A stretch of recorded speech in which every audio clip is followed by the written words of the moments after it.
नमस्कार, सगरमाथा प्राइम समाचारमा स्वागत छ। म जयन्ती पुरासैनी।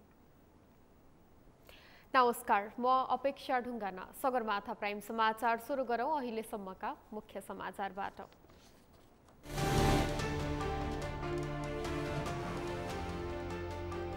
राष्ट्र बैंकका गभर्नर नेकपा एमालेको कार्यकर्ता भएको सांसदहरूको आरोप। अध्यक्ष ओली र गभर्नर अधिकारीलाई बाँधेर राख्नुपर्ने माग।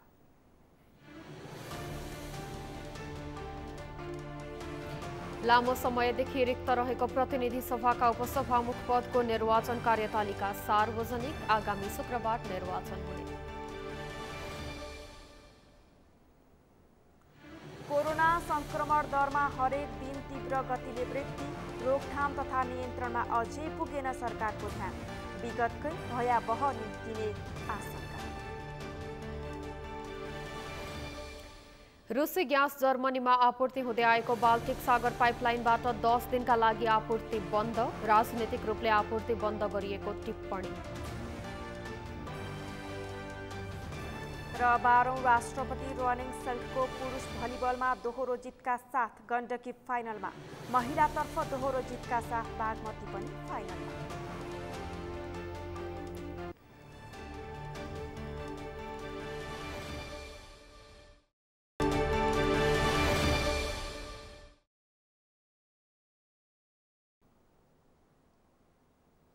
सगरमाथा प्राइम समाचार अब विस्तारमा। कर्मचारीहरू कुनै पनि राजनैतिक दलको सदस्य हुन पाइँदैन। नेपालको प्रचलित कानुनले भनेको यो नियम अक्षरशः पालना हुनुपर्छ, तर यस्तो हुन नसकेको भन्दै सांसदहरूले प्रतिनिधि सभामा आवाज उठाएका छन्। राष्ट्र बैंकका गभर्नर महाप्रसाद अधिकारी प्रमुख प्रतिपक्षी दल नेकपा एमालेका अर्थ विभागमा कार्यरत कार्यकर्ता हुन् भन्ने सांसदहरूले आरोप लगाएका छन्। एक रिपोर्ट। बुधबार प्रतिनिधि सभाको शून्य समयमा नेपाली कांग्रेसका महामन्त्री तथा सांसद गगन कुमार थापाले गभर्नर अधिकारीमाथि कटाक्ष गरे। उनले आगामी आर्थिक वर्षको मौद्रिक नीति ल्याउँदा अर्थतन्त्रलाई चलायमान हुने गरी ल्याउनुपर्ने बताए। उनले शेयर बजारलाई सुधार गर्ने भनेर गत वर्ष 4/12 को नीति ल्याइए पनि त्यो नीतिले ठुलालाई पोस्ने र सानालाई कस्ने काम गरेको दाबी गरे। सांसद थापाले राष्ट्र बैंकले जे सोचेको भए पनि अपेक्षा गरेको परिणाम नआएपछि अब त्यो नीति खारेज गर्नुपर्ने र खारेज नभए लाखौं शेयरमा लगानी गरेका साना लगानीकर्ता सडकमा पुग्ने बताए। राष्ट्र बैंकले जे सोचेको भए पनि अपेक्षा गरेको परिणाम नआइसकेपछि अब यसलाई सच्याउनुपर्छ। यसलाई सच्याइएन, यसलाई हटाइएन, बन्द गरिएन भने लाखौं शेयरमा लगानी गरेका साना लगानीकर्ताहरू सडकमा आइपुग्छन्। मैले गरेको यो सम्पूर्ण अनुरोध नेपाल राष्ट्र बैंकको गभर्नर श्री महाप्रसाद अधिकारीलाई हो, नेपाल कम्युनिस्ट पार्टी एमालेको अर्थ योजना विभागका सदस्य मिस्टर एम अधिकारीलाई मलाई भनेको उहाँले बुझ्नु भएन, क्षमा चाहन्छु। त्यस्तै एमाले सांसद कृष्ण भक्त पोखरेलले सत्तापक्षका सांसदहरूले अर्थमन्त्रीको अनैतिक काम लुकाउनका लागि गभर्नरमाथि प्रश्न उठाएको बताए। उनले गभर्नर अधिकारी आफैले यो विषयमा स्पष्टीकरण दिएपछि संसदमा प्रश्न उठाउनुको औचित्य नभएको बताए। सांसद पोखरेलले अर्बौं रुपैयाँलाई वैध बनाउन गठबन्धन सरकारले दिएको आदेश नमान्दा श्रीलङ्का हुने रहेछ भन्ने सत्तापक्षका सांसदहरूको बुझाइप्रति दयाभाव लागेको बताए। अवैध अरबौं रुपियाँलाई वैध बनाउन गठबन्धन सरकारले दिएको आदेश नमान्दा श्रीलङ्का हुने रहेछ भन्ने मान्यज्यूहरूको बुझाइ हो भने त्यस्तो बुझाइप्रति हाम्रो दयाभाव बाहेक अरू केही रहन सक्दैन। त्यस्तै सांसद अमृता थापाले राष्ट्र बैंक ऐन विपरीत अमुक पार्टीको कार्यकर्ता राष्ट्र बैंकको गभर्नर भए तुरुन्त छानबिन गर्न माग गरिन्। उनले नेकपा एमालेप्रति लक्षित गर्दै यो वर्षको बजेटमा चकलेट खानुभन्दा दूध पिउनतिर केन्द्रित भएर आएकाले ठिकै होला भन्ने लाग्दै गर्दा पुलपुलिएको छोराले नाइ मलाई त्यही केटी चाहिन्छ भने झैँ प्रतिपक्षले गरेर अर्थमन्त्री हटाएको बताइन्। अर्थ सङ्कटको नेतृत्व गर्नुपर्ने अर्थमन्त्रीको राजीनामापछि वित्तीय अनुशासन लागू गर्ने बेलामा राष्ट्र बैंक ऐन विपरीत आज पत्र पत्रिकामा आए झैँ यदि कुनै अमुक पार्टीको सदस्य कार्यकर्ता राष्ट्र बैंकको गभर्नर भएको भए तुरुन्त छानबिन गरी संविधान कानुन र ऐनको रक्षा गर्न म सम्माननीय सभामुख मार्फत नेपाल सरकारको गम्भीर ध्यानाकर्षण गर्न चाहन्छु। त्यस्तै सांसद गजेन्द्र महतले पूर्व प्रधानमन्त्री केपी शर्मा ओली र गभर्नर महाप्रसाद अधिकारीलाई सरकारले बाँधेर राख्नुपर्ने बताए। उनले दुवै 12 छोरा भएर देशलाई श्रीलङ्का बनाएर देशै जलाउन लागेको टिप्पणी गरे। उनले बारदलीमा बसेर र छोरो राज्यको ढुकुटीमा बसेर देश श्रीलङ्का बनाउन खोजेको आरोप लगाए। एकजना ढुकुटीमाथि बसेर म पनि यो देशलाई श्रीलङ्का बनाइदिउँ भन्दै थिएँ। यी दुईजनामा नाता पर्छ कि जस्तो लागेको थियो मलाई। नभन्दा यिनी 12 छोरा रहेछन् सहगुम्बदे। म यी फेरि बादलीका हनुमान पनि जस्तो लाग्थ्यो मलाई। यी बादलीका हनुमान पनि हुन् कि जस्तो लाग्थ्यो। नभन्दा यी हनुमान पनि रहेछन्, किनभने द्वापर युगमा यिनले श्रीलङ्का जलाएका थिए सहगुम्बदे। अहिले पनि श्रीलङ्का जलिरहेको छ। अहिले नेपाल पनि जलाउँछन् जस्तो लागिरहेको छ यिनले। यी हनुमानले आज जलाउन खोजिरहेछन्। यिनलाई बाँधेर राख्नु पर्यो सहगुम्बदे। सरकारले भन्नु पर्यो यिनलाई बाँधेर राख्नुहोस्, नत्र यिनले नेपाल जलाउँछन्। सांसद गणेश कुमार पहाडीले गठबन्धन सरकार गठन भएको 1 वर्षमा सबैभन्दा बढी विकृति र भ्रष्टाचार बढेको आरोप लगाए। उनले वर्तमान सरकारले पेश गरेको राष्ट्रिय सभामा संवैधानिक परिषद विधेयक मितको तिल्के घोडा खरिद गर्ने कार्यविधि जस्तो भएको बताए। सांसद पहाडीले गठबन्धनको सरकारले देशमा सुशासन कमजोर र भ्रष्टाचार बढाउने काम मात्रै गरेको आरोप लगाए। संसदमा सांसदहरूले हतियार खरिद गर्नुको औचित्य पुष्टि गर्न सरकारलाई चुनौती दिएका छन्। सुरक्षा निकायले माग नगरेको अवस्थामा पनि सरकार हतियार खरिद गर्नतर्फ लागेको भन्दै सांसदहरूले त्यसको औचित्यसहित संसदलाई जानकारी गराउन प्रधानमन्त्री तथा गृहमन्त्रीलाई आग्रह गरेका छन्। सांसदहरूले राष्ट्र बैङ्कका गभर्नर महाप्रसाद अधिकारीले दिएको सार्वजनिक अभिव्यक्तिले समाजमा आतंक फैलाएको भन्दै गभर्नर अधिकारीमाथि पनि छानबिन गर्न माग गरेका छन्। एक रिपोर्ट। नेकपा एमालेका सांसद खगराज अधिकारीले हतियार खरिद गर्न सुरक्षा निकायले माग गरेको र औचित्य सहित सरकारले संसदमा जानकारी दिनुपर्ने माग गरे। सांसद अधिकारीले बुधबारको बैठकमा विदेशी मुद्रा सञ्चित घट्दै गएको अवस्थामा बजेट मार्फत नभई बजेट रकमान्तर गरेर हतियार खरिद गर्नुपर्ने आवश्यकता किन भयो भन्ने बारे संसदमा प्रधानमन्त्री शेरबहादुर देउबा र गृहमन्त्री बालकृष्ण खानले जानकारी दिनुपर्ने बताए। उनले जनतालाई छर्रा हान्नको निम्ति बदनाम इटालीको बेरेटा कम्पनीबाट हतियार किन किन्नुपर्ने हो भन्दै प्रश्न समेत गरे। सांसद अधिकारीले हतियार कुनै पनि सुरक्षा निकायले माग नगरेको र प्रधानमन्त्री देउबाले बालुवाटार बोलाएर दबाव सिर्जना गरेको आरोप लगाए। कमिसनमा सरकार चुर्लुम्म डुब्न थालेको छ र सरकार बदनाम भएको छ। सरकार मात्रै बदनाम हुँदैन, नेपालमा यस्तो सरकार छ र चुप्प लाएर बस्ने सञ्चार मिडिया छ र प्रतिपक्ष छ भन्ने कुरा भयो भने यो व्यवस्थामाथि गम्भीर प्रहार हुन्छ सामान्य सभा महोदय। त्यसकारण वास्तवमा पुलिसका लागि यो खतरनाक काम हो। पुलिसले पाउने त अहिले के हो भने प्लास्टिकका गोलीहरूको कुरा चलेको छ।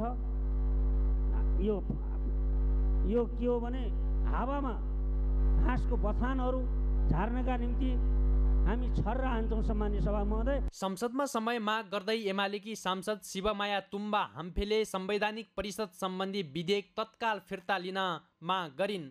उनले आफैले गैर संवैधानिक भनिएको विषयवस्तु राखेर विधेयक ल्याउनुको कारण सरकारले खुलाउनु पर्ने बताइन्। सांसद तुम्बा हाम्फेले यसअघि ओली सरकारले अध्यादेश ल्याउँदा गैर संवैधानिक भयो भनेर अदालत गएको र त्यो मुद्दा विचाराधीन रहेको भन्दै तुम्बा हाम्फेले सर्वोच्चमा विचाराधीन रहेको विषयलाई गैर संवैधानिक विषयमा संसदमा छलफल गर्न नमिल्ने बताइन्। जति बेला सरकारमा रहेको नेकपा एमाले त्यति बेलाको हाम्रो केपी शर्मा ओलीज्यूले नेतृत्व गरेको सरकारले अध्यादेशको रूपमा यस विषयलाई अगाडि सारेको थियो। अगाडि सारिसकेपछि तत्कालीन ऐनमा केही दफा निस्तेज भयो, निष्क्रिय भयो। तर अहिलेको गठबन्धन सरकारलाई के थाहा भएन छ भने कुनै ऐनको दफा उपदफा निष्क्रिय भइसके पछाडि त्यसलाई जगाउने प्रक्रिया पनि हुन्छ भन्ने कुरो अहिलेको गठबन्धन सरकारलाई थाहा भएन छ। नेकपा माओवादी केन्द्रकी सांसद रेखा शर्माले राष्ट्र बैङ्कका गभर्नर महाप्रसाद अधिकारीमाथि छानबिन गर्न माग गरिन्। उनले एमालेको अन्तर्पार्टी निर्देशन अपानीमा अर्थ विभागमा एम अधिकारी खोटाङ भनी समावेश गरेको नाम राष्ट्र बैङ्कका गभर्नर महाप्रसाद अधिकारी भएको बताइन्। शर्माले राष्ट्र बैङ्कको ऐन विपरीत भएको भन्दै राष्ट्र बैङ्कका गभर्नरमाथि छानबिन गर्न माग गरिन्। राष्ट्र बैङ्क जस्तो गरिमामय संस्था, राष्ट्र बैङ्क जस्तो देशको अर्थतन्त्र सम्हाल्ने संस्थाका प्रमुख गभर्नर महाप्रसाद अधिकारी राजनीतिक दलको कुनै पनि राजनीतिक दलमा आबद्ध हुन नपाउने राष्ट्र ब्याङ्क ऐन, राष्ट्र ब्याङ्क कर्मचारी नियमावली, त्यसका विपरीत नेकपा एमालेको अन्तर्पार्टी निर्देशनमा योजना तथा अर्थ विभागका सदस्य भनेर जुन एम अधिकारी खोटाङ भन्ने व्यक्तिको नाम आएको छ, ती एम अधिकारी खोटाङ भन्ने व्यक्ति राष्ट्र ब्याङ्कका गभर्नर महाप्रसाद अधिकारी हुन् भन्ने विषयले पनि ठुलै चर्चा पाएको छ। त्यस्तै नेपाली काङ्ग्रेसका सांसद मिनबहादुर विश्वकर्माले पनि राष्ट्र बैङ्कका गभर्नर महाप्रसाद अधिकारीले नेपाल श्रीलङ्काको बाटोमा जाँदैछ भनेर सार्वजनिक रूपमा आतंक फैलाउने काम गरेको भन्दै अधिकारीमाथि प्रश्न उठाए। सांसद विश्वकर्माले एउटा देश सङ्कटमा परेको बेला अर्को मुलुकको जिम्मेवार व्यक्तिले गिज्याउनु उपयुक्त नहुने भन्दै यस्तो बोल्न गभर्नरले बन्द गर्नुपर्ने बताए। गभर्नर सल्लाहकार भएर सरकारलाई सहयोग गर्नुपर्नेमा सार्वजनिक मञ्चहरूबाट श्रीलङ्का हुन्छ, अब टाट पल्टिन्छ भनेर आतंक फैलाएको आरोप लगाए। गभर्नर आफैले यो मुलुक श्रीलङ्कातर्फ जाँदैछ, मुलुक श्रीलङ्कातर्फ जाँदैछ, कुनै दिन गइहाल्छ भन्दै हुनुहुन्छ। र म एउटा राजनीति शास्त्रको विद्यार्थी र म कूटनीतिक विषय पनि हो, मेरो कूटनीति पनि हो। एउटा कुनै मुलुकको अर्थतन्त्र कमजोर हुँदै गर्दा त्यसैको अर्को मित्र राष्ट्रले श्रीलङ्काको बाटोमा जान्छ, श्रीलङ्का जस्तो भइन्छ भन्दा त्यो देशको मान हुन्छ, सम्मान हुन्छ वा हाम्रो मित्रता कायम रहन्छ कि रहँदैन। त्यसैले हाम्रो देशको अर्थतन्त्रको जिम्मा त हाम्रो देशको सरकारले लिने होला, हाम्रो देशको गभर्नरले लिने होला, अर्थविदहरूले लिने होला, सम्बन्धित व्यक्तिहरूले लिने होला नि। सांसद विश्वकर्माले नेपालको अर्थतन्त्रको जिम्मा सरकार, अर्थमन्त्री र गभर्नरले लिनुपर्ने बताए। नेपाल नागरिकता पहिलो संशोधन विधेयक 2079 प्रतिनिधि सभामा पेश भएको छ। आज बसेको प्रतिनिधि सभाको बैठकमा गृहमन्त्री बालकृष्ण खाँडले नेपाल नागरिकता पहिलो संशोधन विधेयक 2079 प्रतिनिधि सभा समक्ष पेश गर्नुभएको हो। गृहमन्त्री खाँडले संविधानको धारा 10 मा कुनै पनि नेपाली नागरिकलाई नागरिकता प्राप्त गर्ने हकबाट वञ्चित नगरिने सुनिश्चितता प्रदान गरिएको उल्लेख गर्नुभयो। उहाँले संविधानले निर्देश गरे बमोजिम नागरिकता सम्बन्धी विषयमा व्यवस्था गर्नको लागि नेपाल नागरिकता ऐन 2063 संशोधन गर्न बनेको विधेयक संसदमा पेश गरेको बताउनुभयो। नागरिकता दिन सकियोस् भन्ने उद्देश्यका साथ नै यो ल्याइयो। अब नागरिकता प्राप्त नगरेकालाई अब केही महिनापछि निर्वाचन आउला, तर निर्वाचन पछि पनि फेरि विधेयकहरू प्रस्तुत होला, छलफल होला, पारित होला विभिन्न विधेयकहरू। तर लामो समयदेखि प्रतीक्षारत नेपाली नागरिकहरू जो नागरिकता नपाएर नै असहज जीवन बिताउनु परिरहेको छ, ती नेपाली नागरिकलाई नागरिकता दिन सकियोस् भनेर संविधानले जे प्रावधान गरेको छ, संविधानको प्रावधान अनुसार नै यो विधेयकलाई नेपाल सरकारले अगाडि बढायो।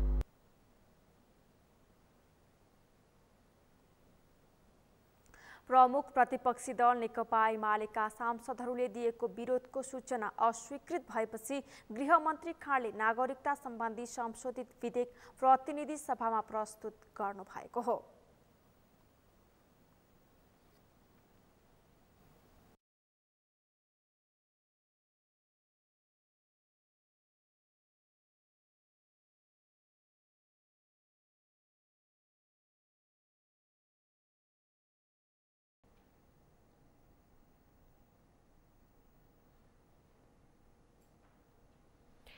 नेपाल मजदुर किसान पार्टीका सांसद प्रेम सुवालले नागरिकता समस्या समाधान गर्नका लागि नेपाल भारत बीचको खुल्ला सीमा बन्द गर्न सरकारसँग माग गर्नुभएको छ।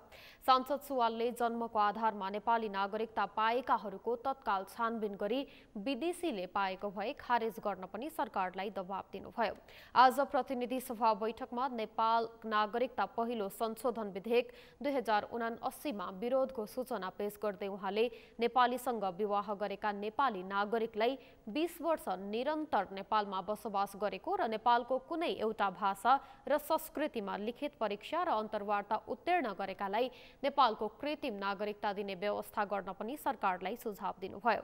सांसद सुवालले सङ्घ र प्रदेशको अलग अलग नेपालको नागरिकताको व्यवस्था गर्नु उचित हुने धारणा समेत राख्नुभयो।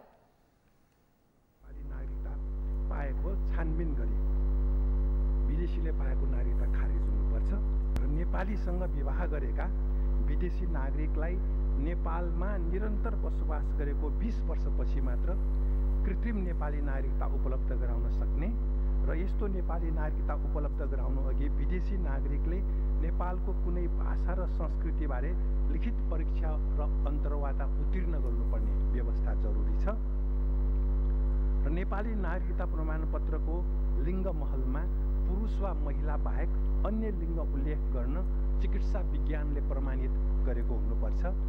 नागरिकता विधेयक देशको सार्वभौमिकतासँग समेत सम्बन्धित भएको हुँदा स्थानीय तहका जनतासम्म छलफल गरी सुझाव लिएर मात्र यसलाई अगाडि बढाउन मिल्छ। सांसद सुवालले नागरिकता विधेयक देशको सार्वभौमिकतासँग जोडिएकाले स्थानीय तहका जनताको सुझावलाई समेत लिएर अघि बढाउन उपयुक्त हुने बताउनुभयो।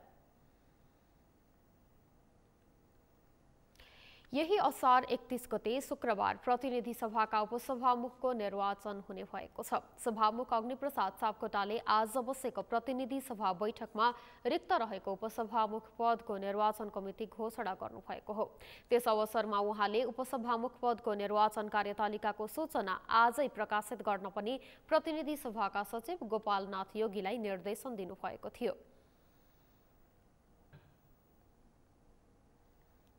प्रतिनिधि सभा नियमावली 2075 को नियम 8 बमोजिम प्रतिनिधि सभाको उपसभामुख पदको निर्वाचनको लागि यही 2079 साल असार 31 गते शुक्रबारको दिन तोकेको छु।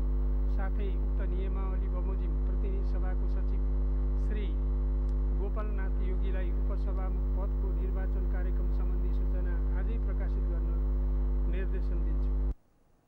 विक्रम सम्वत 2076 साल माघ महिनादेखि प्रतिनिधि सभाको उपसभामुख पद रिक्त रहेको छ।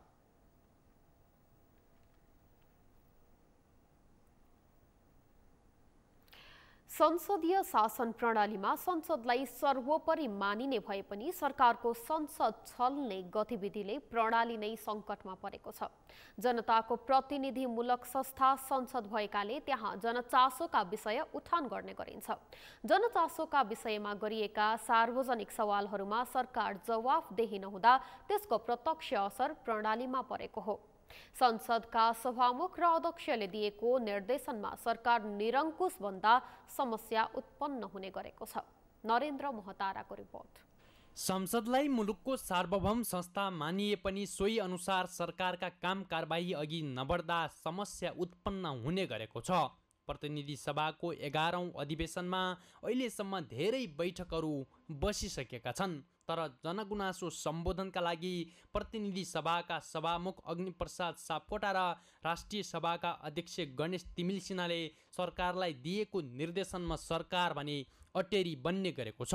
विनियोजन विधेयकका सिद्धान्त र प्राथमिकता सम्बन्धमा सम्बन्धित मन्त्री बैठकमा उपस्थित हुन, यौन हिंसा सम्बन्धी छानबिन गरी दोषीलाई कानुनी दायरामा ल्याउन, मन्त्रालयगत विकास कार्यक्रम समेटिएको पुस्तक प्राप्त गर्ने व्यवस्था मिलाउन, सम्बन्धित मन्त्रीको ध्यानाकर्षण लगायतका विषयमा प्रतिनिधि सभाका सभामुख सापकोटाले दिएका निर्देशनहरू अहिलेसम्म पनि सरकारले टेरेको छैन। यस्तै संसदमा सांसदहरूले जनचासोका विषय उठान गरे पनि सरकारी पक्षले त्यसको कार्यान्वयन गर्न नसकेको सांसदहरूको गुनासो छ। मान्य सदस्यहरूले जति कुराहरू त्यहाँ उठाउँछन्, उठाएका विषयहरू तपाईँको चाहिँ सरकारले खास गरी कार्यकारी ठाउँबाट 10% पनि लागू भएको चाहिँ देखिँदैन। त्यसैले काम गर्ने ठाउँले काम गरिदेखि त त्यहाँ संसदमा कुरो उठाउनु पनि पर्दैन थियो। तर काम गर्ने ठाउँले काम गर्दैन, नगरेको कारणले संसदमा कुरो उठ्छ, उठेको कुरा पनि फेरि कार्यान्वयन चाहिँ हुँदैन। सरकार के काममा अल्झिन्छ र विधेयकहरू अलपत्र परिरहेका हुन्छन्, कानुनहरू अलपत्र परिरहेका हुन्छन्। स्वाभाविक रूपले अघि मैले भने कानुन निर्माण सदनको संसदको पहिलो काम हो भनेर, तर त्यसतर्फ ध्यान गइरहेको हुँदैन। यो सरकार भनेको चाहिँ कुनै इथिक नभएको, आफैले पहिले के भनेर आएको थिएँ भन्ने सोच विचार नभएको एउटा निर्लज्ज संस्था हो र सरकार भनेको। खेतीपातीको मुख्य समयमा किसानले मल नपाएको घटनामा सरकारको ध्यानाकर्षण गराए पनि सो विषयमा अझै सरकारको ध्यान गएको पाइएको छैन। सङ्घीय संसदका प्रतिनिधि सभा र राष्ट्रिय सभामा जारी अधिवेशनमा अति आवश्यक विषयमा जारी निर्देशनहरू पालना नहुनुले जनचासोका विषय ओझेलमा परेका छन्। यस्तै राष्ट्रिय सभाका अध्यक्ष तिमिल सिन्हाले बजारमा भइरहेको मूल्य वृद्धिबारे सरकारको धारणा सार्वजनिक गर्न र मन्त्रालयका विषयगत छलफलमा मन्त्रीहरूलाई तोकिएको समयमा उपस्थित हुन निर्देशन दिए पनि सोको पालना हुन सकेको छैन। यस्ता घटनाबाट सरकार नागरिकप्रति जिम्मेवार र जवाफदेही नभएको कतिपयको भनाइ छ। संसदमा सांसदहरूले उठान गरेका महत्त्वपूर्ण विषयहरूमा पनि सरकारका मन्त्रीहरूले जवाफ दिन छाडेका छन्। यस्ता गतिविधिले लोकतान्त्रिक प्रणाली कमजोर बन्दै गएको विश्लेषकहरूको भनाइ छ। लोकतान्त्रिक अभ्यासमा छलफल, संवाद, तर्क वितर्क गर्ने कुराले कम ठाउँ पाएपछि संसदले पनि स्वतः कम ठाउँ पाउँछ। तपाईँले अहिले हेर्नुभयो भने हरेक ठुला राजनीतिक दलमा केन्द्रीय कमिटीमा छलफलको स्थान एकदम के छ, कम छ है। छलफलको स्थान कम भएको हुनाले ती केन्द्रीय कमिटीहरूकै परम्परा संसदमा पनि सरेर जान्छ। पार्टीहरूभित्रको लोकतान्त्रिक अभ्यास कमजोर भएका कारणले त्यो संसदमा पनि प्रतिबिम्बित भएर देखिन्छ के। सार्वभौम अधिकार सम्पन्न संसदमा सरकारको फितलो उपस्थितिले काम कारबाहीमा असर पर्दै आएको छ। सरकारमाथि निगरानी र नियन्त्रण गर्ने जिम्मेवारी प्राप्त संसदसँग जवाफदेही र जिम्मेवार नहुने हो भने त्यसले प्रणाली नै खतरामा पर्ने सङ्कट बढ्दै गएको छ। सगरमाथा टेलिभिजनका लागि क्यामेरामा सुरेन्द्र राउतका साथ नरेन्द्र महतारा, काठमाडौँ। निवर्तमान अर्थमन्त्री जनार्दन शर्माले बजेट निर्माणमा बिचौलिया सामेल गराएको सम्बन्धमा छानबिन गर्न बनेको संसदीय विशेष समितिले अर्थ मन्त्रालयको स्थलगत निरीक्षण गरेको छ। आज अपराह्न अर्थ मन्त्रालय पुगेर संसदीय विशेष समितिले त्यहाँ जडान गरिएको सीसीटीभी फुटेजको स्थलगत निरीक्षण गर्दै विस्तृत जानकारी लिएको हो। मन्त्रालयको कार्यकक्षमा जडान गरिएको सीसीटीभीको संरचना, कन्ट्रोल मेकानिजम सहितका विषयमा प्राविधिकहरूसँग जानकारी लिएको समितिका सचिव सुरेन्द्र अर्यालले जानकारी दिनुभयो। जुन विषय उठेको छ त्यो विषयसँग सम्बन्धित मन्त्रालय अर्थ मन्त्रालयको स्थलगत निरीक्षण गर्ने पनि यो कार्यविधिले चाहिँ तय गरेको विषय थियो। अब अन्य विषयहरू छानबिन गर्नको लागि आवश्यक कागजात प्रमाणहरू हामीले भर्खर अर्थ मन्त्रालयसँग मागेका छौँ। विवरणहरू माग गरिएको छ। त्यसैले विवरण आउँदा अझै केही समय लाग्ने भएको हुँदाखेरि र यो स्थलगत निरीक्षण गर्ने कुरा पनि एउटा चाहिँ जुन कार्यविधिको एउटा महत्त्वपूर्ण पक्ष भएको नाताले समितिले आजको बैठकले आजै चाहिँ निरीक्षण गर्ने भनेर चाहिँ डिसिजन गर्यो। सो अनुसार हामी गएर समितिका मान्य सभापति र सबै सदस्यहरू र हामी सचिवालयका कर्मचारीहरू गएर त्यहाँ स्थलगत निरीक्षण गर्यौँ। यसैबीच समितिले घटनाको सम्बन्धमा आवश्यक कागजात बिहीबार दिउँसो 2 बजेभित्र समितिलाई उपलब्ध गराउन अर्थ मन्त्रालयलाई पत्रचार समेत गरेको छ। निवर्तमान अर्थमन्त्री शर्माले आगामी आर्थिक वर्षको बजेट निर्माणमा अनाधिकृत व्यक्तिहरू सामेल गराएर करको दर हेरफेर गरेको भन्दै प्रमुख प्रतिपक्षी दल एमाले आरोप लगाएपछि शर्माले अर्थमन्त्रीबाट राजीनामा दिनुभएको थियो। घटनाको सत्य तथ्य बाहिर ल्याउन सो संसदीय विशेष छानबिन समिति गठन गरिएको थियो।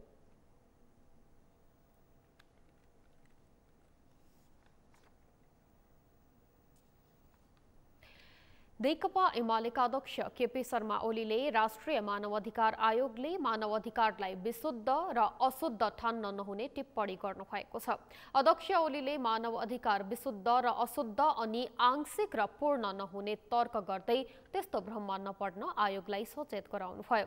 आज मानवाधिकार एलायन्सले आयोजना गरेको आफ्नो 23औं स्थापना दिवसमा मानवाधिकार आयोगका कुनै पनि सदस्यहरू उपस्थित नभएकोमा असन्तुष्टि व्यक्त गर्दै उहाँले आफूलाई सुनपानीले धोएको पवित्र मानव अधिकारवादी र हामीलाई मानव अधिकार उल्लङ्घनकर्ता ठान्ने भूल नगर्न पनि चुनौती दिनुभयो।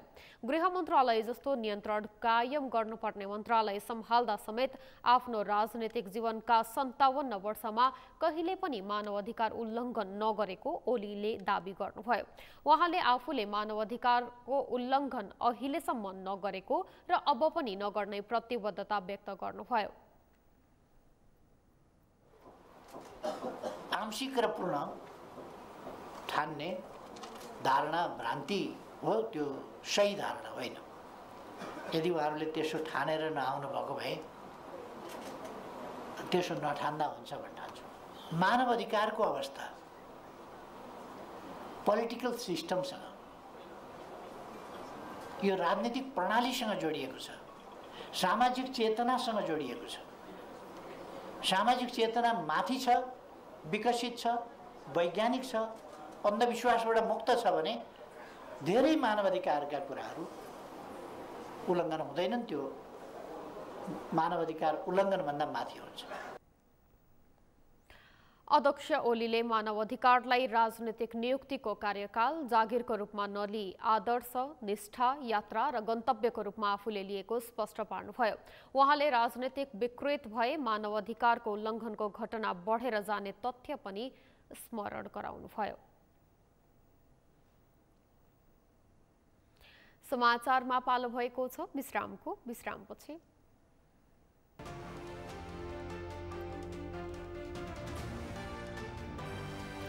कोरोना संक्रमण दरमा हरेक दिन तीव्र गतिले वृद्धि, रोकथाम तथा नियन्त्रणमा अझै पुगेन सरकारको ध्यान, विगतकै भयावह निम्तने आशंका।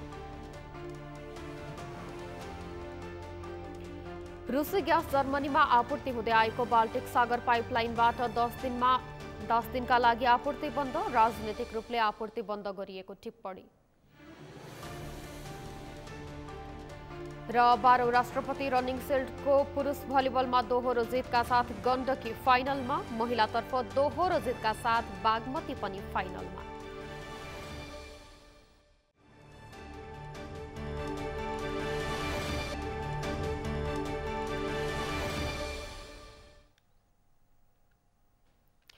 विश्रामपछि सगरमाथा प्राइम समाचारमा पुनः स्वागत छ। अब बाँकी समाचार। चिनिया कम्युनिस्ट पार्टीका विदेश विभाग प्रमुख लियो जियानचाओको नेपाल भ्रमणबारे सांसदहरूले सकारात्मक प्रतिक्रिया दिएका छन्। चीनका विरुद्ध नेपाली भूमि प्रयोग हुने हो कि भन्ने चीनको आफ्नो चिन्ता जाहेर गर्न जियानचाओ नेपाल भ्रमणमा आएको विभिन्न दलका सांसदहरूले बताएका छन्। उक्त भ्रमणले नेपालका राजनीतिक दलहरूलाई समझदारी गरेर अगाडि बढ्न समेत सन्देश दिएको सांसदहरूले बताएका छन्। एक रिपोर्ट। नेकपा एकीकृत समाजवादीका सांसद झलनाथ खनालले चिनिया कम्युनिस्ट पार्टीका विदेश विभाग प्रमुख लियो जियानचाओको नेपाल भ्रमण चीनका विरुद्ध नेपाली भूमि प्रयोग हुने हो कि भन्ने चिन्ता जाहेर गर्न आएको बताए। बुधबार प्रतिनिधि सभाको बैठकपछि सञ्चारकर्मीहरूलाई प्रतिक्रिया दिँदै सांसद खनालले विदेशीहरूले चीनका विरुद्ध नेपालको भूभाग प्रयोग गर्ने हुन् कि भन्ने चिन्ता चीनको रहेको बताए। उनले विदेश विभाग प्रमुख जियानचाओको भ्रमण सो कुरा जायर गर्नका लागि भएको बताए। सांसद खनालले भर्खरै विदेश विभाग प्रमुखमा नियुक्त भएका जियानचाओले पहिलो भ्रमण नेपालमा गर्नुले चीनले नेपालसँगको सम्बन्धलाई पहिलो प्राथमिकतामा राखेको देखाएको बताए। यस भ्रमणसँगै नेपाल र चीन बीचको आगामी सम्बन्ध अझै राम्रो हुने उनको भनाइ छ। विदेशीहरूले चीनका विरुद्ध कुनै प्रकारले नेपालको भूभाग प्रयोग गर्ने हुन् कि भन्ने कुराहरूमा चीनको चिन्ता छ।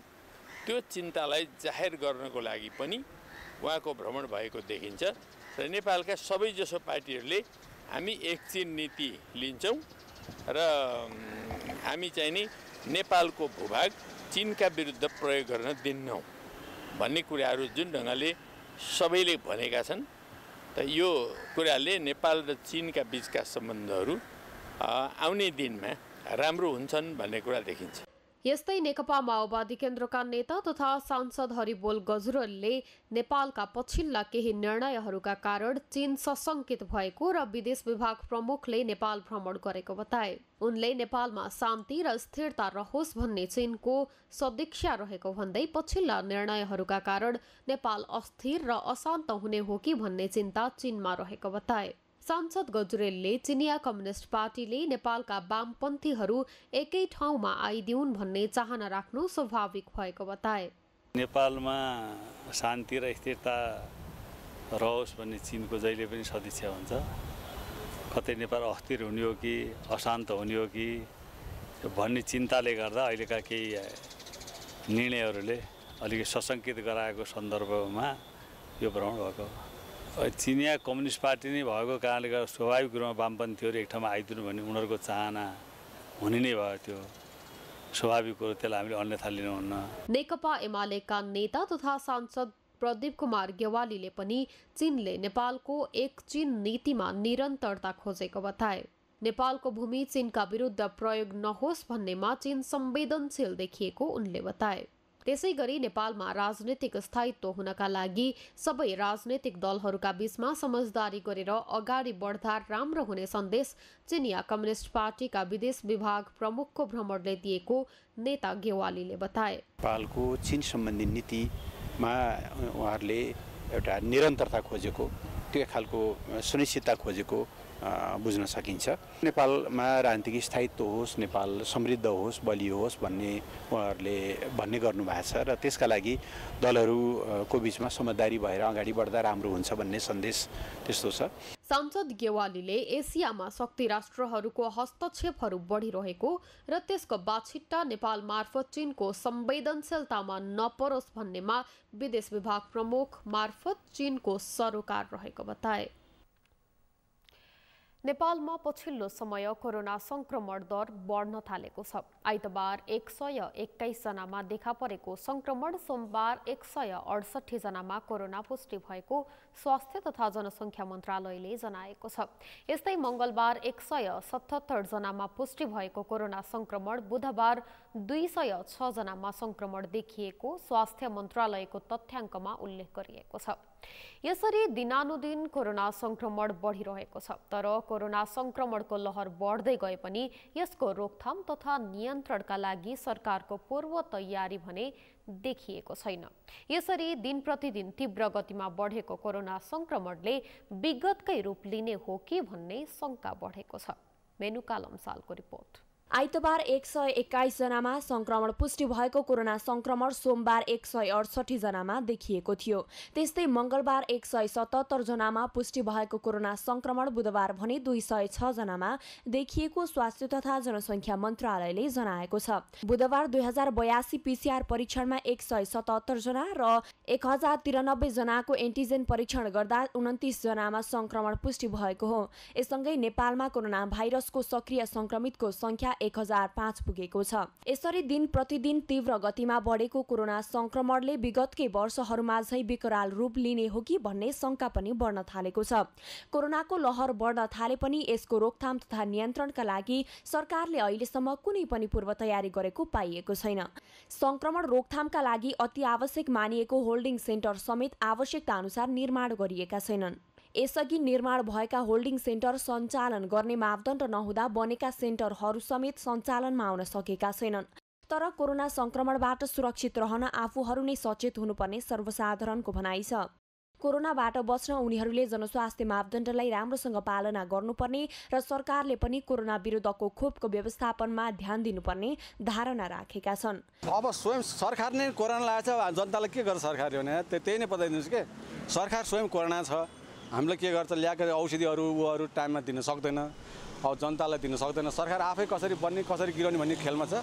जनताको लागि केही पनि गरेको छैन र के नै गर्न सक्छ र सरकारले, त्यही नै हो। सरकारले पनि पहिला जस्तो यत्तिकै अन्धाधुन्दा गरेर लकडाउन गरिरहनु भएन, किनकि लकडाउनले एकदमै ठुलो अर्थतन्त्रमा खेल खेल्दैछ, जुनले गर्दा हाम्रो अर्थतन्त्रमा एकदमै ठुलो असर परेको छ। त्यही अनुसार हामीले चाहिँ अब स्मार्ट लकडाउनको हुन्छ कि कसरी लकडाउन मात्र पनि एउटा उपाय नभइकन त्यसको नि विकल्पहरू सोच्न थाल्नुपर्छ। सरकारले यसै कुरामा अगाडि बढोस्, यसरी नै सोचोस् भन्ने हामीलाई लाग्छ। अहिले छिमेकी देश भारतमा पनि कोरोनाको संक्रमण दरमा वृद्धि भइरहेको विभिन्न सञ्चार माध्यमहरूले जनाएका छन्। तर अझै पनि सीमा नाकाहरूमा उपयुक्त होल्डिङ सेन्टर सञ्चालनमा आएका छैनन्। स्वास्थ्य तथा जनसङ्ख्या मन्त्रालयले भने आफू मातहतका विभिन्न विभागहरूले संक्रमणको अवस्थाबारे अनुसन्धान गरिरहेको बताएको छ।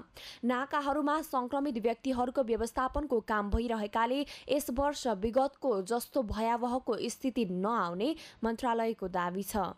को लागि अब सम्बन्धित ठाउँमा जस्तो चाहिँ हाम्रो यो विभाग महाशाखाहरूले चाहिँ विभिन्न किसिमका मिटिङ गरेर त्यसको तथ्याङ्कहरू लिने र सजगता अपनाउने काम गरिराखेकै छ। त्यस्तै गरेर चाहिँ भारतबाट खास गरी प्रवेश गर्ने नाकाहरूमा अलिकति व्यवस्थित गर्ने काम पनि भइराखेकै छ। मन्त्रालय अब ले हेरिरहेको छ। पहिला त हामीसँग धेरै अनुभव पनि थिएन अनि धेरै भौतिक रूपले हामी तयारी पनि थिएनौँ। अहिले त हामी चाहिँ भौतिक रूपले पनि धेरै तयारी छौँ। अनेक ठाउँमा चाहिँ जस्तो आइसोलेसन भवनहरू निर्माण भएको छन्, त्यस्तै गरेर चाहिँ क्वारेन्टाइनहरू बनिया छन्। प्रत्येक चाहिँ जिल्लामा विभिन्न चाहिँ हस्पिटलहरूमा चाहिँ अक्सिजन प्लान्टहरू स्थापना गरिएका छन् है। त्यसो भएको हुनाले पहिलाको जस्तो एकदम भयावह सम्हाल्नै नसक्ने स्थिति आउन्न। त्यसको लागि स्वास्थ्य मन्त्रालयले, सिङ्गो सरकारले, तीनै तहका सरकारले आफ्नो ठाउँमा त्यही अनुसारको व्यवस्थापन त गरिराखेकै छ। नेपालमा कोरोना लगायत यस्ता विभिन्न किसिमका संक्रमण बढ्न थालेपछि मात्रै त्यसबाट कसरी बच्ने भन्ने विषयमा बहस र छलफल हुने गरेको छ, जसले संक्रमण रोकथाम भन्दा पनि संक्रमण विस्तारलाई टेवा पुर्याउँदै आएको कतिपयको भनाइ छ। सगरमाथा टेलिभिजनका लागि क्यामेरामा सुरेन्द्र राउतका साथमा मेनुका लम्साल, काठमाडौँ। आज गुरु पूर्णिमा तिथि अनुसार आज अषाढ शुक्ल पूर्णिमा हो। आज श्रद्धा भक्तिपूर्वक गुरुको पूजा गरी गुरु पूर्णिमा मनाइएको छ। आज देशैभरि गायत्री, दीक्षा, वेदमन्त्र सुनाउने तथा शिक्षा दिने गुरुजनप्रति श्रद्धाभाव प्रकट गरी गुरु पूर्णिमा मनाइएको छ। हिन्दू धर्मको शास्त्र अनुसार पौराणिक कालदेखि नै गुरु पूर्णिमा मनाउँदै आइएको धर्मशास्त्रमा लेखिएको छ। अमृत ढकालको रिपोर्ट।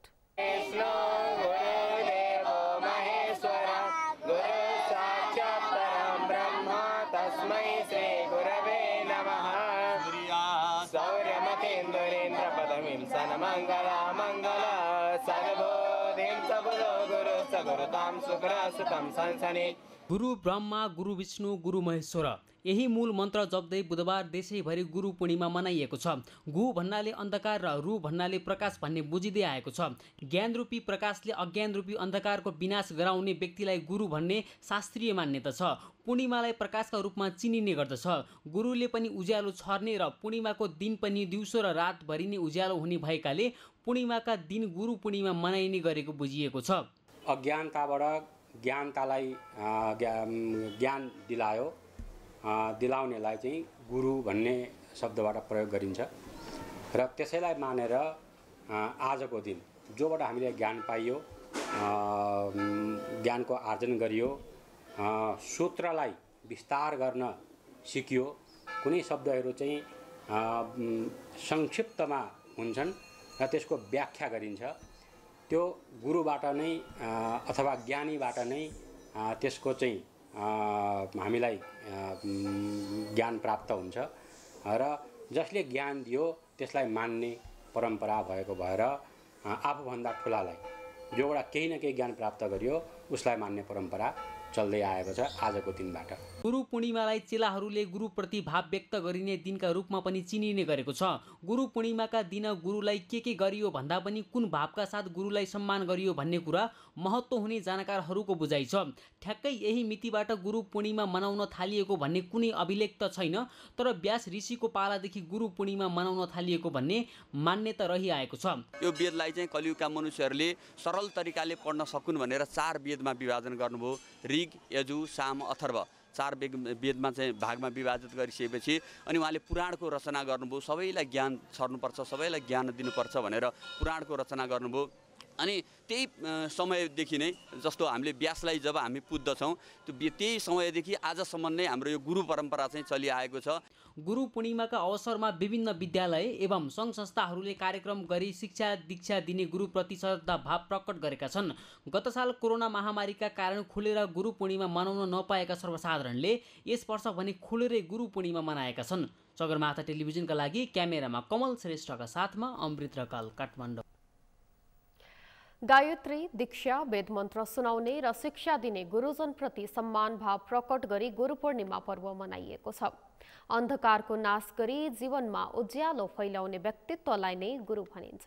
यस्ता गुरुलाई हिन्दू धर्मशास्त्रले ब्रह्मा, विष्णु र महेश्वरका रूपमा समेत मानेको छ। मातापिता जस्तै गुरुलाई पनि देवता समान मान्ने गरिन्छ। यसै सन्दर्भमा आज हामीले सगरमाथा जनबोलीमा सर्वसाधारणलाई सोधेका थियौं, गुरु पूर्णिमाको महत्व के छ? हेरौं उनीहरूको भनाई उनीहरूकै शैलीमा।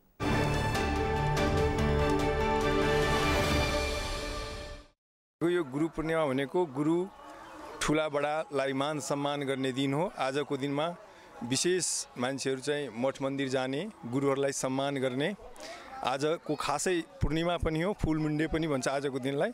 आज विशेष रूपले गुरुहरूलाई चाहिँ सम्मान गर्ने, याद गर्ने, भक्तजनहरूलाई चाहिँ यसो दान दक्षिणा गर्ने, गरिबहरूलाई चाहिँ स्याहार्ने आजको दिनको विशेष महत्त्व छ। आजको दिनमा धेरै गुरुहरू चाहिँ इन्लाइटमेन्ट पनि प्राप्त गर्नुभएको छ, त्यसै कारण विशेष महत्त्व छ। आदिकालदेखि हामीहरू गुरुको पूजा गरेर आएको, हाम्रो बुवा आमाले पनि गरेको, त्यहीदेखि हामीहरूलाई पनि गुरुलाई सम्मान गर्ने, पूजा गर्ने, दान दक्षिणा दिने यस्तो चलिआइरहेको छ। पहिलादेखि चलिआइरहेको छ, अहिले पनि चलिरहेको छ। त्यस्तै कुरा छ। अब जुन मान्छे जहाँ भयो, जुन ठाउँमा भएर गुरुलाई सम्मान गर्नु पर्यो, पूजा गर्नु पर्यो, दान दक्षिणा दिनु पर्यो, त्यस्तै चलिरहेको छ। मलाई के लाग्छ भनेदेखि अब के भन्नु, अब हामीले पहिलेबाट गुरुहरूलाई मानेर आएको होइन, अहिले पनि हामीले मानिरहेको छ। विशेष गरेर आज हामीले पितृहरूलाई माने, विशेष गरेर मैले मानेर आएको घरमा, त्यही भएर म दर्शन गर्न आएको। अब मठ मन्दिरहरू दर्शन गरौँ भनेर हामी त्यही भनेर आएको। मलाई आफ्नो जीवनमा पनि गुरुको महत्त्व बहुत ठुलो जस्तो लाग्छ। अरू गुरु सबैले एकजना व्यक्तिलाई गुरु मानेर चल्दाखेरि आफ्नो जीवनमा आउने हरेक सङ्घर्षमा ती गुरुले दिशा प्रदर्शन गर्नुहुन्छ भन्ने मलाई विश्वास छ। अरू पेसागत भावे म पनि एउटा टिचर हो, त्यही कारणले टिचरले के गर्छन् भन्दाखेरि जीवनमा आउने समस्याहरूलाई कसरी डिल गर्ने, कसरी आफूले त्यहाँबाट निस्किने हो त्यो विषयमा मार्गदर्शन गर्नुहुन्छ। त्यही कारणले आज म भगवान् आफ्नो गुरुलाई, पितृमातृलाई त म आफ्नो गुरु मान्दछु, त्यहाँपछि पनि जुन चाहिँ हामीले देखेका छैनौँ भगवान्लाई, जुन हामी सधैँ पूजा गर्छौँ गुरु भनेर।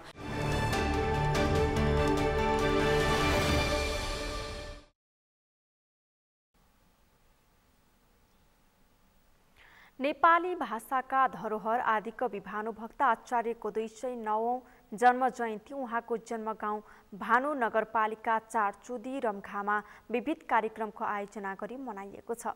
आचार्यको जन्म जयन्तीको अवसरमा आदिकवि भानुभक्त जन्मस्थल विकास समितिले चुदी रम्घामा आज प्रभात फेरी, भानुभक्तको शालिगमा माल्यार्पण, श्रद्धाञ्जली सभा, साहित्य तथा सांस्कृतिक कार्यक्रम गरेको छ।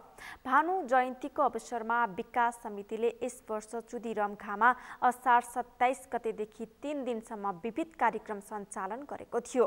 भानु जयन्तीका अवसरमा आयोजित राष्ट्रिय स्तरको कविता प्रतियोगिताको आयोजना गरिएको थियो। प्रतियोगितामा रामेछापका विक्रम पवन परियार प्रथम हुनुभएको छ। भानु जयन्तीका अवसरमा तनहुँमा विभिन्न सङ्घ संस्थाहरू भानुभक्तीय रचना पाठ, कविता प्रतियोगिता लगायतका कार्यक्रम गरी भानुभक्त आचार्यको स्मरण गरेका छन्। विक्रम सम्मत 1871 असार 29 गते जन्मिनु भएका आचार्यको विक्रम सम्मत 1925 असोज 6 गते निधन भएको थियो। नेपाली साहित्यका प्राथमिक कालका प्रतिनिधि कविको रूपमा परिचित भानुभक्त वाल्मीकि रामायणका अनुवादकका रूपमा प्रख्यात छन्।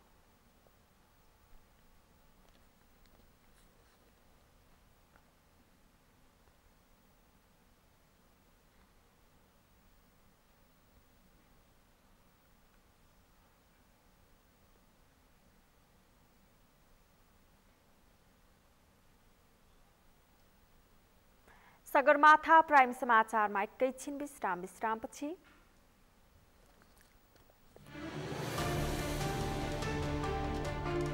रुसी ग्यास जर्मनीमा आपूर्ति हुँदै आएको बाल्टिक सागर पाइपलाइनबाट 10 दिनका लागि आपूर्ति बन्द। राजनैतिक रूपले आपूर्ति बन्द गरिएको टिप्पणी। र 12औं राष्ट्रपति रनिङ सेल्टको पुरुष भलिबलमा दोहोरो जितका साथ गण्डकी फाइनलमा, महिलातर्फ दोहोरो जितका साथ बागमती पनि फाइनलमा।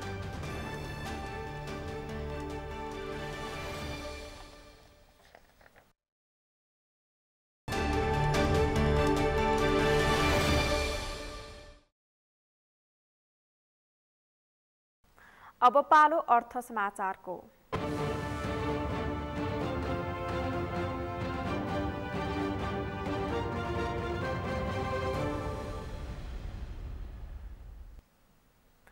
उद्योग वाणिज्य तथा आपूर्ति मन्त्री दिलेन्द्र प्रसाद बडुले मुलुकको आर्थिक अवस्थालाई सुधार गर्न सजग भएर हिँड्नुपर्ने अवस्था आएको बताउनु भएको छ। आज काठमाडौँमा सम्पन्न निर्यात प्रवर्धनका लागि नवनियुक्त राजदूत र निर्यात व्यवसायी बीचको अन्तर्क्रिया कार्यक्रमलाई सम्बोधन गर्दै मन्त्री बडुले यस्तो बताउनु भएको हो। उहाँले सरकारको अपेक्षा अनुसार निर्यात बढ्न नसकेको र अर्थतन्त्र सुधारका प्रयत्नहरू भने भइरहेको बताउनुभयो। मन्त्री बडुले व्यापार घाटा बढ्दो अवस्थामा रहेको उल्लेख गर्दै यो अवस्थालाई मध्यनजर गरेर मुलुकको आर्थिक अवस्थालाई सुधार्ने काम भइरहेको स्पष्ट पार्नुभयो। उहाँले सरकारले आफ्नो नीति कार्यक्रम र बजेटमा पनि अहिलेको अवस्थालाई सुधार्ने र मुलुकको बढ्दो आयातलाई व्यवस्थापन गर्ने काममा सरकार लागेको बताउनुभयो। मन्त्री बडुले निर्यातलाई प्रवर्धन गर्ने र विदेशी लगानी बढी भन्दा बढी नेपालमा भित्र्याउने काममा सरकार लागि परेको बताउनुभयो।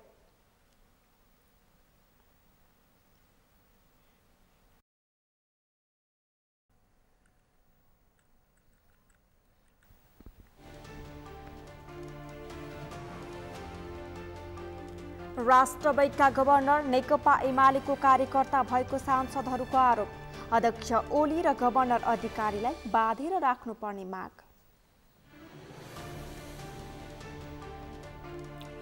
लामो समयदेखि रिक्त रहेको प्रतिनिधि सभाका उपसभामुख पदको निर्वाचन कार्यतालिका सार्वजनिक। आगामी शुक्रबार निर्वाचन हुने। कोरोना संक्रमण दरमा हरेक दिन तीव्र गतिले वृद्धि। रोकथाम तथा नियन्त्रणमा अझै पुगेन सरकारको ध्यान। विगतकै भयावह निम्तिने आशंका।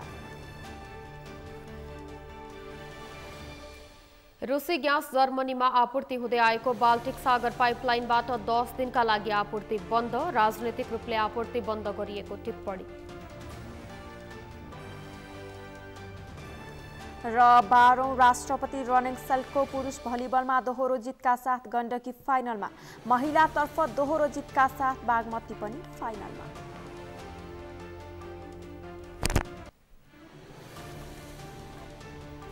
हवस् त सगरमाथा प्राइम समाचार अहिलेलाई सकियो। तपाईँ समाचार बुलेटिनका साथै सगरमाथा टेलिभिजनका सम्पूर्ण कार्यक्रम www.sagarmatha.tv मा पनि पढ्न र हेर्न सक्नुहुनेछ। साथै युट्युबमा youtube.com/sagarmatha TV नेपालमा हेर्न सक्नुहुनेछ। साथै तपाईँ हामीलाई फेसबुकमा पनि facebook.com/STV नेपालमा फलो गर्न सक्नुहुनेछ। समाचारको शिखर, नेपालको गौरव, नेपालको पहिलो न्युज च्यानल सगरमाथा टेलिभिजन हेर्दै गर्नुहोला। नमस्कार।